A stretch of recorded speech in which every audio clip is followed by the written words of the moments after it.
গৃহপ্রবেশ ধারাবাহিকের আজকের পর্বে দেখা যায় আদির সেই ফ্ল্যাশব্যাকের কিছু কথা আবছা আবছা মনে পড়ছে। তখন আদি ভাবছে যে আমার তো আগের কোনো কথাই তো আমার মনে পড়ছে না, আমাকে ডাক্তার দেখাতেই হবে। আর এই ব্যাপারে মোহনাকে কিছু টের দেওয়া যাবেই না। অন্যদিকে শুভলক্ষ্মী তার ডাক্তার দেখাবে বলে সেই জন্য ডাক্তারকে ফোন করে তার নামটা লিখিয়ে নেয়।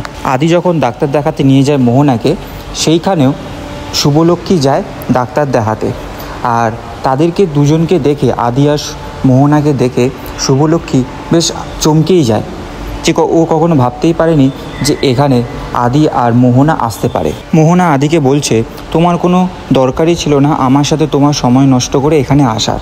তখন আদি বলছে যে আমাদের সন্তানের জন্য আমি তো এটা করতেই পারি, এবার থেকে তোমার সাথে আমি সব সময় আসবো। আদি আর মোহনা যখন ডাক্তারের কাছে যায়, তখনই শুভলক্ষ্মীকে মোহনা দেখে ফেলে।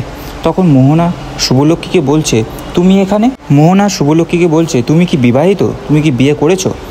আর শুভলক্ষ্মী বলছে, না আমি বিবাহিত নই, কিন্তু আমার কিছু শরীরটা একটু খারাপ লাগছিল, তো সেই জন্য আমি এই ডাক্তারের কাছে এসেছি চেক আপের জন্য। তুমি কি এই প্রেগনেন্সির জন্য এই ডাক্তারের কাছেই এসছো ডাক্তার দেখাতে? আদি আবার মনে মনে ভাবছে, শুভলক্ষ্মী কি সত্যিই কোনো ফিমেল ট্রিটমেন্টের জন্য এখানে এসেছে, নাকি সে যেটা ভাবছে সেটাই।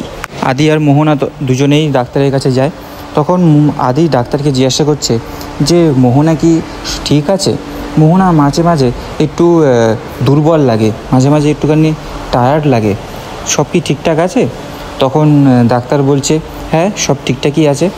মোহনা তখন পাশ থেকে বলছে যে না না, তেমন কিছুই না, আসলে আদি তো আমার ভীষণ যত্ন রাখে, তো সেই জন্য এই চিন্তা ভাবনাগুলো তিনি করছেন।